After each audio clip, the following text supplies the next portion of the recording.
2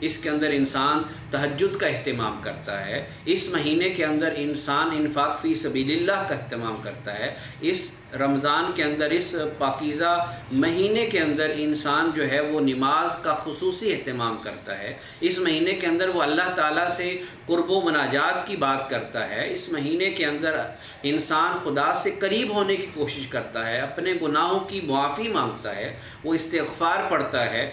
وہ جو اس کا رب سے 11 مہینوں میں سلسلہ ٹوٹ چکا تھا یا انتہائی کمزور ہو چکا تھا، وہ اس مہینہ کے اندر ہر انسان کی کوشش یہ ہوتی ہے کہ وہ اس مہینہ کے اندر اپنے خدا کے ساتھ اپنا ٹوٹا ہوا تعلق یا وہ جو کمزور تعلق ہے اس کو بحال کر سکے اور اس کو دوبارہ اللہ سے جوڑ سکے۔ اور یہ وہ خاص مہینہ ہے جو میں نے آیا مبارکہ آپ کے سامنے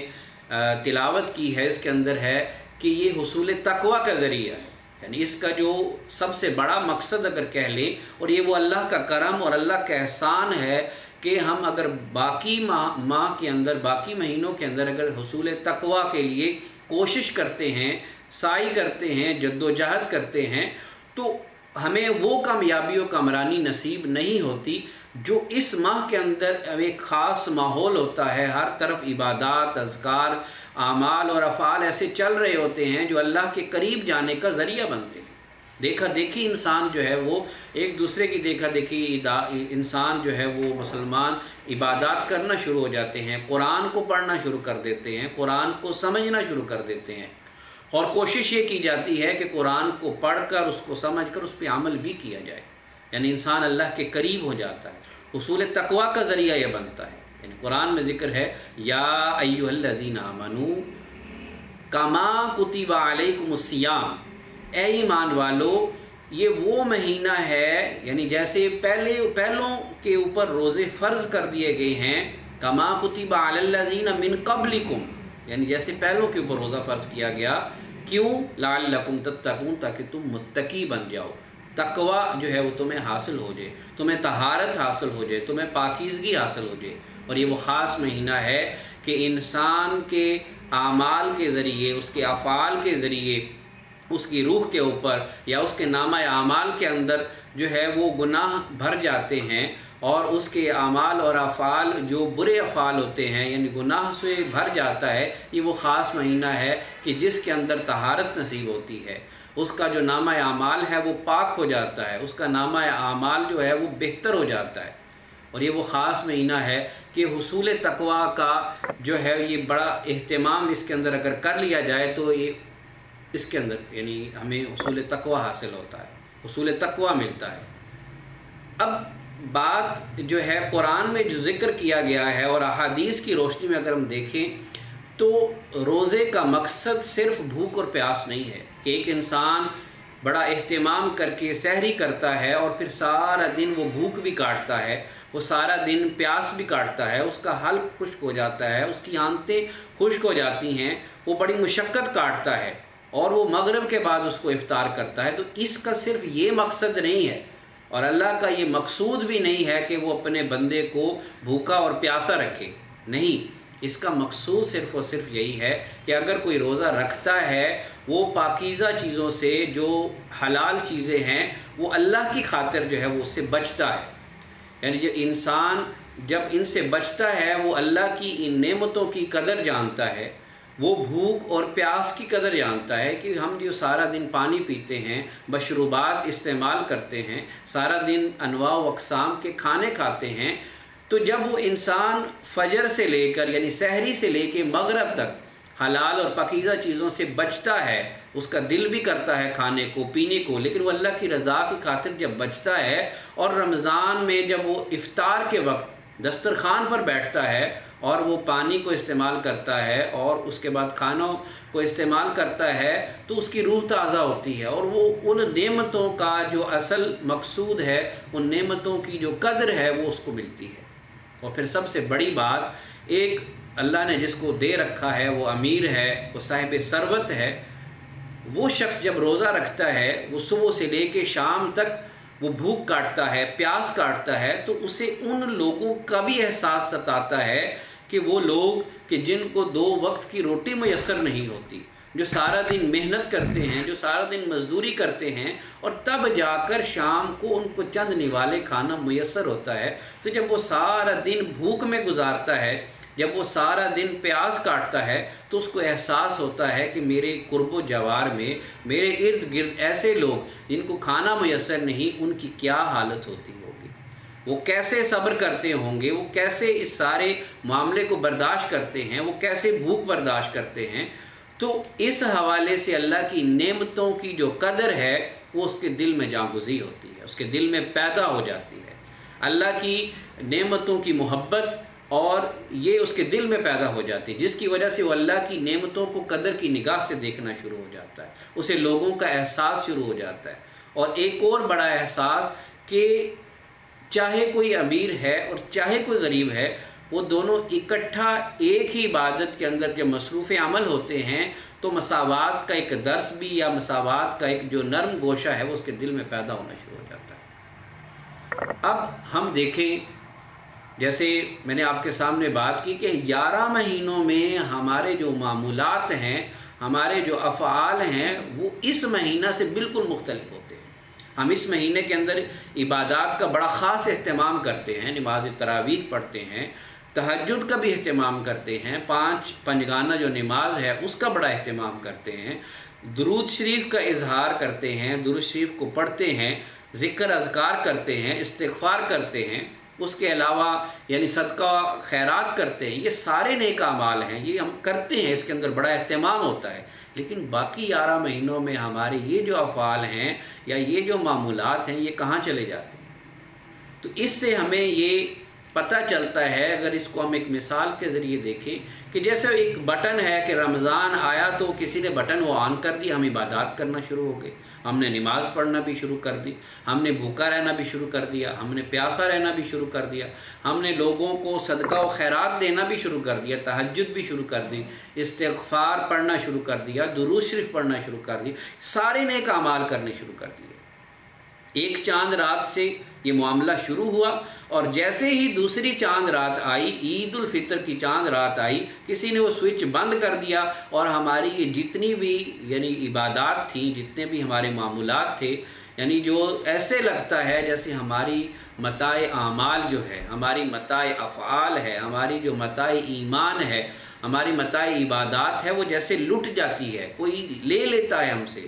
کوئی ہم سے چھین لیتا ہے، یا ہم اس کو کہیں رکھ کر بھول جاتے ہیں۔ ایسی متاع کہ جیسے ہی رمضان ختم ہوا ہم واپس اپنے معمولات پہ آ جاتے ہیں۔ ہم وہ جو نماز پنجگانہ جس کا اہتمام بڑے ذوق کے ساتھ، بڑے شوق کے ساتھ، اور بڑے خشوع اور بڑے خضوع کے ساتھ جس کا اہتمام ہم رمضان میں کرتے ہیں، جیسے ہی رمضان ختم ہوا اس کے بعد ہمارے یہ معمولات اور یہ افعال اور یہ عبادات یہ سب کچھ ختم ہو جاتا ہے۔ یعنی ایسا لگتا ہے کہ جیسے یہ ایک خواب تھا، اور جیسے ہی ہماری آنکھ کھلی اس کے بعد یہ سارا معاملہ ختم ہو گیا۔ اب یہ رمضان ہماری زندگی کے اوپر کیوں اثر نہیں ڈال رہا، ہم اس کے بعد کیوں اس سے دور ہو جاتے ہیں؟ اس کی وجہ صرف اور صرف یہی ہے کہ رمضان سے قبل اور رمضان کے بعد کے جو حالات ہیں، یعنی روزہ جو ہے وہ ایک ہم مشق کا نام اس کو دے سکتے ہیں کہ ایک مشق شروع ہو گئی ہے کہ روزہ آیا، رمضان آیا، ہم نے عبادات کرنا شروع کر دی، مسجدوں کو بھرنا شروع کر دیا، تراویح کا اہتمام کیا، لوگوں کی افطاریاں بھی کروائیں، سارے نیک اعمال شروع کر دیے۔ نیکیوں کا موسم بہار جو ہے، نیکیاں بھی اس میں ہو گئی، لیکن یہ ہماری عادت نہیں بن سکا۔ یہ ہمارے روح کو تبدیل، یعنی ہمیں رمضان کے ساتھ ساتھ اس کی روح کو بھی سمجھنا ہے کہ رمضان کی روح کیا ہے، رمضان کے اندر ہمارے اعمال اور افعال کیسے ہونے چاہیے۔ یعنی ہم جب روزہ رکھ رہے ہیں تو صرف ہم نے بھوکا اور پیاسا نہیں رہنا، ہم اپنی آنکھوں کو بھی جو ہے وہ روزہ رکھوائیں، یعنی ہماری آنکھیں بھی جو ہے وہ روزہ دار ہونی چاہیے، ہمارے کان بھی روزہ دار ہونے چاہیے، ہماری جو زبان ہے وہ بھی روزہ دار ہونی چاہیے کہ اس سے کوئی گالی گلوچ، کوئی فحش، کوئی اس طرح کی بات جو ہے وہ نہ نکلے۔ ہر طرح کے ہمارا جو اعمال بطنیہ ہیں، ٹھیک ہے، وہ سارے کے سارے ایسے ہونے چاہیے کہ گویا رب کی رضا کی خاطر ہر قسم کے گناہ سے باز رہنا، یہ اس کی اصل روح ہے۔ اور یہ وہ روح تب بنے گی جب ہم اس کو اپنے اوپر لاگو کریں گے اور ہماری یہ زندگی کے اوپر ہمیشہ ہمیشہ کے لیے مہر ثبت ہو جائے گی، یعنی ہمیشہ ان اعمال کو ہم کرنا شروع کر دیں گے۔ تو اس کی روح کے لیے یعنی اگر ہم دیکھتے ہیں کہ ہم نے حدیث مبارکہ میں سن رکھا ہے، آقا علیہ السلام کا ارشاد گرامی ہے کہ رمضان کے اندر شیطان کو قید کر دیا جاتا ہے، جکڑ دیا جاتا ہے۔ تو پھر بھی اگر ہم اپنے ارد گرد دیکھیں، ہم اپنے جو ہم مسلمان بہن بھائی ہیں ان کو دیکھیں، ان کے اعمال کو دیکھیں، تو ہمیں ایسا نظر نہیں آتا۔ ہم اپنی آنکھوں کو جو ہے وہ محفوظ نہیں رکھ سکتے، ہماری جو سماعتیں ہیں وہ محفوظ نہیں ہیں، ہماری زبان سے جو الفاظ نکل رہے ہیں وہ اس تقدس کو پورا نہیں کرتے جو رمضان کا تقدس ہے، ہمارے جو ہاتھ ہیں ان سے وہ اعمال نہیں ہو رہے، وہ نیکی کی طرف نہیں بڑھ رہے، ہمارے قدم نیکی کی طرف اس جانب نہیں بڑھ رہے جس طرف رب کی رضا چاہتی ہے۔ تو اس کا مطلب صرف اور صرف یہی ہے کہ کوئی ایسی طاقت ہے کہ جو اس پاکیزہ اور بابرکت مہینے کے اندر بھی ہمیں ان چیزوں سے روک رہی ہے، اور وہ چیز ہے شیطان۔ تو جکڑ دیا جا چکا وہ ہے نفس، کیونکہ شیطان کو بھی شیطان کس نے بنایا؟ اس کے نفس نے بنایا۔ تو نفس کا محاسبہ کرنا، اپنے نفس کو سیدھا کرنا اور اپنے نفس کے اوپر جو ہے وہ قابو پانا، یہ اصل یعنی حصول تقویٰ کا ذریعہ ہے۔ اگر ہم نے اس ماہ کے اندر اپنی عبادات کے ذریعے خلوص نیت کے ساتھ اللہ سے یعنی اس کے اوپر کام کیا کہ اپنے نفس کے اوپر ہم نے غلبہ حاصل کر لیا، نفس مرتا نہیں ہے، نہ ہی نفس کو مارا جاتا ہے، نفس کے اوپر قابو کیا جاتا ہے، نفس کو جو ہے وہ نفس امارہ جو ہے، نفس ملہمہ، اس کو نفس مطمئنہ کی طرف سفر کروایا جاتا ہے۔ اب نفس کو کیسے بہتر کیا جا سکتا ہے، نفس پر کیسے قابو پایا جا سکتا ہے؟ ایک بزرگ سے کسی ان کے جاننے والے نے، چاہنے والے نے یہ سوال کیا کہ نفس کو کیسے جو ہے وہ بہتر کیا جا سکتا ہے، نفس کی اصلاح کیسے کی جا سکتی ہے؟ تو انہوں نے کہا کہ نفس کو خاموشی کے خنجر سے قابو کرو، یعنی جو خاموشی ہے، جیسے حدیث مبارکہ میں سنتے ہیں کہ یہ ہلاکت سے بچاتی ہے، کہ جو خاموش ہو گیا وہ ہلاک ہونے سے بچ گیا، یعنی وہ نجات پا گیا۔ اسی طرح پھر انہوں نے کہا کہ اس کو صبر کی جو تلوار ہے اس سے زیر کرنے کی کوشش کرو، اور اپنی تنہائی کے نیزے سے جو ہے وہ اس کو زیر کرو۔ تو اسی طرح اس مہینہ کے اگر ہم معمولات کو دیکھیں تو اس کے اندر لوگ جو ہے وہ خاص طور پہ جو رمضان کی روح کو پانے کی کوشش کرتے ہیں، وہ اپنے آپ کو فضول قسم کے القابات، فضول قسم کی جو گفتگو ہے یا فضول قسم کی جو ہمارے معمولات ہیں یا بات چیت ہوتی ہے، وہ سے اپنے آپ کو بچاتے ہیں۔ وہ صرف ضروری بات کرتے ہیں تاکہ ان کے منہ سے کوئی ایسی بات نہ نکل جائے کہ جو روزے کے تقدس کو خراب کر دے، جو رمضان کے جو اللہ کا مہمان ہے ہمارے پاس اس کے تقدس کو نہ خراب کر دے، کوئی ایسی الفاظ منہ سے نہ نکل جائیں جو اللہ کی ناراضگی کا سبب بنے، کوئی ایسی بات نہ نکل جائے جو سامنے کسی انسان کے ساتھ معاملہ کرتے ہوئے اس کی دل آزاری کا سبب نہ بن جائے۔ تو اسی طرح جب صبر کے دوسرا انہوں نے کہا کہ صبر، اب صبر کا جو انہوں نے کہا کہ ہم صبح سے لے کے شام تک صبر کا مظاہرہ کرتے ہیں، ہمیں پیاس بھی لگتی ہے، ہمیں بھوک بھی لگتی ہے، ہمارے پاس کھانا بھی میسر ہوتا ہے، مشروبات پانی بھی میسر ہوتا ہے، لیکن ہم نہیں پی رہے ہوتے، ہمارا گلا خشک ہو چکا، زبان اکڑ چکی ہوتی ہے، آنتیں سوکھ رہی ہوتی ہیں، جسم میں کمزوری آ رہی ہوتی ہے، لاغر پنا محسوس ہو رہا ہوتا ہے، لیکن اس کے باوجود ایک انسان وہ پانی کو نہیں ہاتھ لگاتا، وہ کھانے کو ہاتھ نہیں لگاتا جب تک افطار کا وقت نہ ہو جائے۔ کیوں؟ وہ اللہ کی رضا کی خاطر صبر کرتا ہے، اور وہ صبر ایسا اس کی ذات کے اوپر اثر ڈالتا ہے کہ اس کا جو نفس ہے وہ اصلاح کی طرف مائل ہونا شروع ہو جاتا ہے۔ جیسے اکثر آپ دیکھیں کہ سرکس کے اندر